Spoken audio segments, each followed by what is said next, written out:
अस्सलाम student, this is class 7 subject social science geography. Topic जो है ये nature, vegetation and wild life. ये आज का हमारा मौजू है कि वेजिटेशन क्या है और वाइल्ड लाइफ क्या है।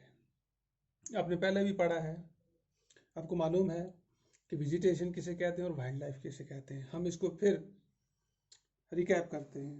यानी वेजिटेशन का मतलब है तो ऑल प्लांट्स, पौधे से लेकर दरख्त तक जितने भी पौधे हैं वो वेजिटेशन में आते हैं। और वाइल्ड लाइफ का मतलब होता है अनडोमेस्टिकेटेड एनिमल, यानी वो जानवर जिन्हें आप घरों में न पालें, जैसे लायन है, बेर है, टाइगर है, एक्स्ट्रा एक्स्ट्रा बहुत सारे, तो ये वाइल्ड लाइफ में आते हैं। और and it's also include all organism that lives in the forest. बाकी भी जितनी जानदार चीज़ें हैं जो जंगल में रहती हैं वाइल्ड लाइफ कहते हैं। तो अब इनका आपस में क्या कनेक्शन है वेजिटेशन और वाइल्ड लाइफ का। लाइफ जो है वो कंप्लीटली, चाहे वाइल्ड लाइफ हो चाहे ह्यूमन लाइफ हो, ये कंप्लीटली डिपेंड करती है वेजिटेशन पे, सब्जादारी पे। आपके पास प्लांट नहीं होंगे, आप सर्वाइव नहीं कर पाओगे। कोई भी वाइल्ड लाइफ जो है या कोई भी लिव जो है वो सर्वाइव नहीं कर पाएगी। अब ये वेजिटेशन और वाइल्ड लाइफ कहाँ पे पाई जाती हैं?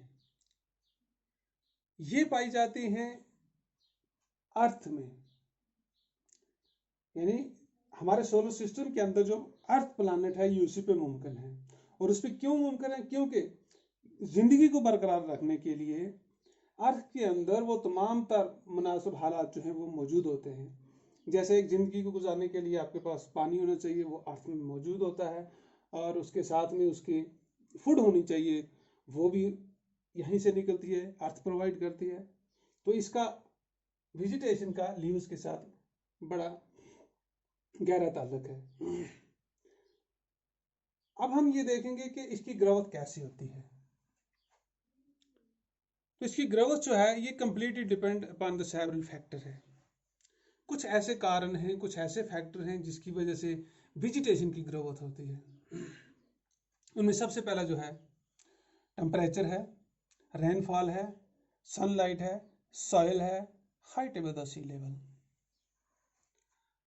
अब ये नुकात जो हैं, ये जो फैक्टर हैं, इन्हीं की वजह से वेजिटेशन की ग्रोथ होती है। अगर आपके पास सॉइल नहीं होगी, यानी वो पोर्शन ऑफ द लैंड, जमीन का वो हिस्सा जहाँ पे सॉइल नहीं होगी, रेत होंगे, पत्थर होंगे, वहाँ वेजिटेशन नहीं होगी। इसके लिए सॉइल का होना बहुत ज़रूरी है, मिट्टी का। अगर आपके पास मिट्टी भी है, फिर आपके पास टेम्परेचर नहीं है, अगर दर्जा हरारत नहीं है, जैसे आप ग्लेशियर को ले लीजिए, वहाँ पे दर्जा हरारत नहीं होता है, तो वहाँ पे वेजिटेशन भी नहीं होती है। इसका मतलब है इसके लिए आपको मॉडरेट टेम्परेचर चाहिए ताकि ये उग सके, ग्रो हो सके। और उसके बाद क्या है, उसके बाद इसको रेनफॉल चाहिए। जब तक बारिश नहीं होगी तो वेजिटेशन नहीं होगी। क्यों? बारिश से इसकी जो वाटर की जो कमी होती है वो पूरी हो जाती है, यानी पानी ये बारिश से हासिल करती है। और उसके बाद सनलाइट होनी चाहिए वेजिटेशन के लिए। अगर सनलाइट नहीं होगी तो वेजिटेशन नहीं होगी, क्योंकि किसी भी वेजिटेशन के लिए सनलाइट का होना बहुत ज़रूरी है। और उसके बाद फिर भी हाइट मैटर करती है, यानी height above the sea level, वो कितनी हाइट पे है। क्योंकि हमारी वेजिटेशन जो है वो 3 कैटेगरी में क्लासिफाइड है, जैसे फॉरेस्ट है, ग्रासलैंड है और डिजर्ट है। जहाँ तक फॉरेस्ट का ताल्लुक है ये high above the sea level होगा। जहाँ तक ग्रासलैंड का ताल्लुक है ये close to the sea level होगा। और जहाँ तक डिजर्ट का ताल्लुक है ये भी high above the sea level होगा, यानी इसका सतह समुद्र से ऊंचाई का होना भी ज़रूरी है। क्योंकि ऐसा ना हो कि सतह समुद्र में थोड़ा सा भी उसमें पानी ज़्यादा हो तो ये ख़त्म भी हो सकती है। और उसके बाद क्या देखना है हमने, इसके बेनिफिट्स क्या हैं, बेनिफिट्स ऑफ वेजिटेशन क्या है, यानी इसके क्या क्या फ़ायदे हैं। सबसे पहली चीज़ ये है कि ये लाइफ को सपोर्ट करती है। जितनी भी लाइफ हैं, जितनी भी लीव्स हैं, चाहे एनिमल की हैं चाहे ह्यूमन की हैं, चाहे वाइल्ड एनिमल की, जिसकी भी हो, वो डायरेक्टली इसको सपोर्ट करती है।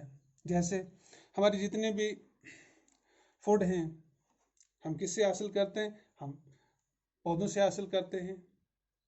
और जानवरों की जितनी भी खुराक है वो किससे हासिल करते हैं, वो पौधों से हासिल करते हैं। जब खुराक नहीं होगी तो लिविंग ऑर्गेनिज्म सर्वाइव नहीं कर पाएंगे, तो इसका मतलब है कि वेजिटेशन जो है इट सपोर्ट लाइफ।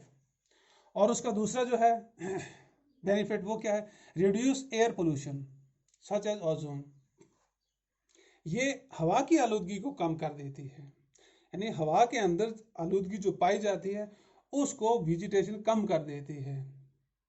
हवा के अंदर पाए जाने वाले आलूदगी में जैसे ओजोन है, ये बहुत ही नुकसानदेह है, इसको कम कर देती है। और उसके बाद क्या करती है, रिड्यूस स्टॉर्म वाटर, यानी स्टॉर्म वाटर रन ऑफ, यानी ये जो भी बारिश का पानी होता है इसको बहने से रोक देती है, इसको इस तरीके से ज़मीन में एब्जॉर्ब होने देती है कि जिस तरह उसको उसकी ज़रूरत होती है। और उसके बाद क्या है, provide cool air temperature in summer. जब ज़्यादा गर्मियों का मौसम आता है उस वक्त ये वेजिटेशन जो है ये ठंडी ठंडी हवा मुहैया करती है, रखती है। तो इसीलिए ये कहा गया है कि forest are the lungs of अर्थ।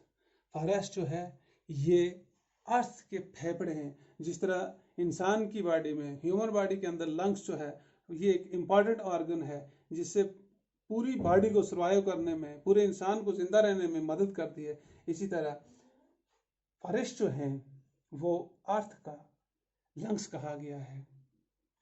ये था इस लेसन का इंट्रोडक्शन। उसके बाद कल इंशाल्लाह दूसरे लेसन में हम इसको कंप्लीट करेंगे। Thank you.